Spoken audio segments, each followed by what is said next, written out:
आपण बातमी बघणार आहोत पंतप्रधान नरेंद्र मोदींनी थेट पोलंडमध्ये केलेल्या मराठी भाषणाची।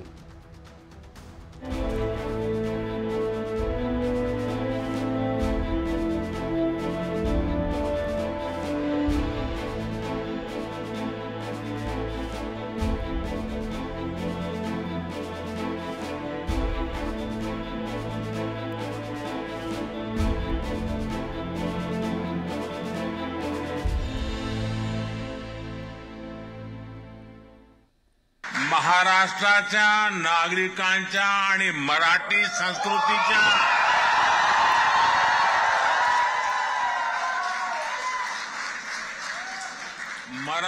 संस्कृतीच्या प्रती पोलंडचे नागरिकांनी व्यक्त केलेला हा सन्मान आहे।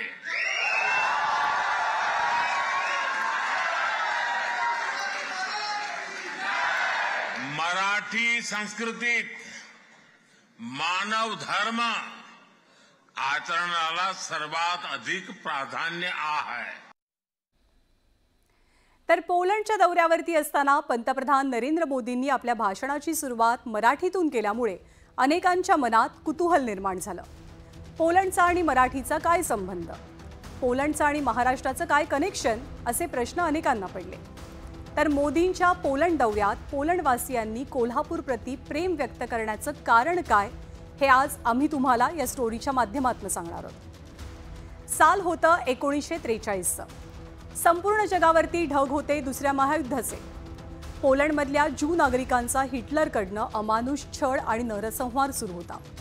मग आपला जीव वाचवण्यासाठी पोलंडचे नागरिक जिथे आसरा मिळेल तिथे धाव घेऊ लागले। अशातच जगातल्या अनेक देशांनी पोलंड निर्वासितांसाठी आपल्या देशांची दारं बंद केली। पण याच वेळी भारत सरकारच्या मदतीनं आपल्या देशातली 2 संस्थानं पोलंडवासियांच्या सुरक्षेसाठी पुढे सरसावली। त्यातलं एक होतं गुजरातचं नवानगर संस्थान आणि दुसरं आपल्या महाराष्ट्रातलं करवीर संस्थान। तेव्हा जवळपास 500 निर्वासितांची सोय गुजरातच्या नवानगर संस्थाननं केली, तर महाराष्ट्रात करवीर संस्थाननं 5000 पोलंडवासियांना आश्रय दिला। या आश्रितांमध्ये मुख्य करून महिला, लहान मुलं आणि वृद्धांचा समावेश होता। कोल्हापूरच्या लोकांनी सुद्धा त्यांना अफाट मदत केली। म्हणजे अगदी कोल्हापूरच्या लोकांनी त्या वडिवड्याच्या पोलीस कॅम्पमध्ये गणपती बसवलेले सुद्धा काही फोटो माझ्या संग्रहात आहेत। म्हणजे हा कोल्हापूरकर आणि पोलीस लोक याचा फार अगदी घनिष्ठ संबंध आले होते। त्यांच्या काही वेळा आपापसात तिथली आसपासची मुलं आणि पोलीस मुलं फुटबॉल खेळलेले आहेत। दोघांचे स्काउट कॅम्प्स एकत्र झाले। या सगळ्या वेगळ्या घटना कोल्हापूर घडत होत्या। तर 1943 ते 1948 अशी 5 वर्ष पोलंडच्या निर्वासितांसाठी कोल्हापूर त्यांचं दुसरं घर बनलेलं होतं। कोल्हापूरचे राजे छत्रपती राजाराम महाराज कोल्हापूरपासून 10 किलोमीटर अंतरावरती असलेल्या वळिवडे गावच्या जंगलात शिकारीसाठी जायचे। निर्मनुष्य असलेला हा सगळा परिसर निर्वासितांच्या कॅम्पसाठी निश्चित केला गेला। सरकारच्या वतीनं हिंदुस्तान कंपनीला बांधकामाचं कंत्राट मिळालं। कॅनी नावाच्या युरोपियन इंजिनियरच्या देखरेखीखाली 1.5 वर्षात या कॅम्पचं बांधकाम पूर्ण झालं। वळिवडेमध्ये निर्वासितांसाठी छोटंसं शहरच वसवलं गेलं। वळिवडे गावातल्या छावण्यांमध्ये बंगलावजा घरं उभारली गेली। 185 बॅरेक्सची निर्मिती झाली। प्रत्येक बॅरेकमध्ये 12 ब्लॉक्स होते। घराच्या पाठीमागे आणि घराच्या पुढे वरांडा, बैठकीची खोली, झोपण्याची खोली, स्वयंपाकघर अशी टुमदार घरं बांधली गेली। निर्वासितांच्या या वसाहतीमध्ये 5 सरकारी बंगले सुद्धा होते। भाजी मार्केट होतं।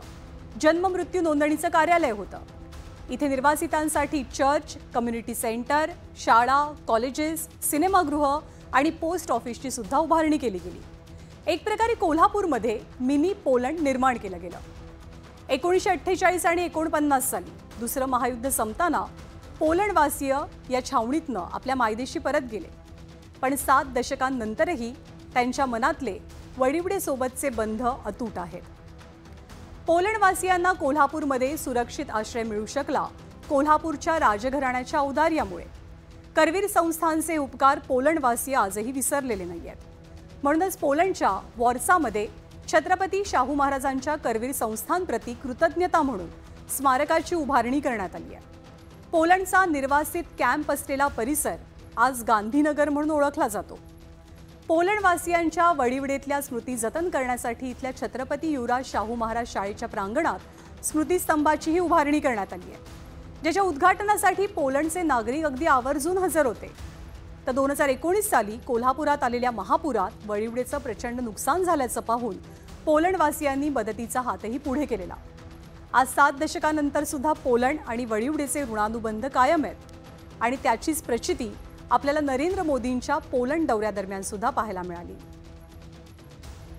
राष्ट्राच्या नागरिकांच्या आणि मराठी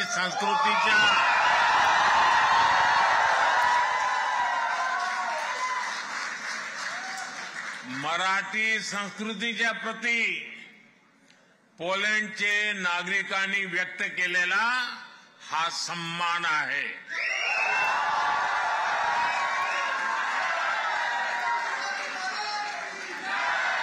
मराठी संस्कृतीत मानव धर्म आचरणाला सर्वात अधिक प्राधान्य आहे.